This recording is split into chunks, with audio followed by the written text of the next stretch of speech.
कोहिनी हम ही कहर मानदा लाग छौ जवानी तोहर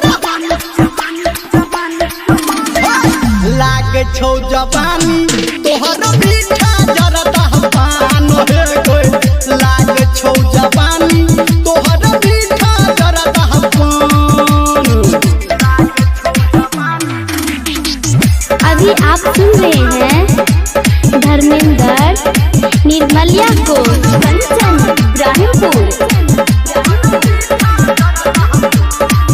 एगो हरा पत्ता पे चूना चाचा छोड़ी मर के कथा के और सुपारी के टुकड़ा मिटा दे के भूख हेते फिरी ही माथा के।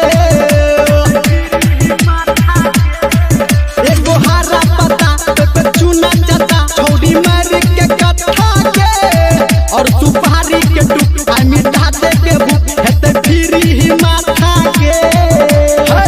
बनते रसदार पर हमर छै अनुमान लाग छौ जवानी तोहर लाग छौ जवानी तोहर मीठा जरदा पान हे कोई लाग छौ जवानी तोहर मीठा जरदा पान।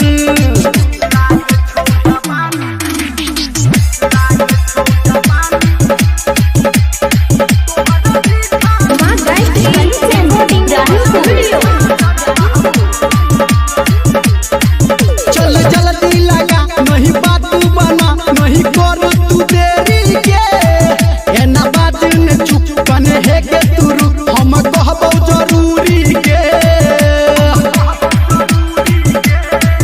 चल जल्दी लगा नहीं बात बना नहीं कर तू देरी के एना बात न चुप सुन सुन है के रुक हम कहबो जरूरी के।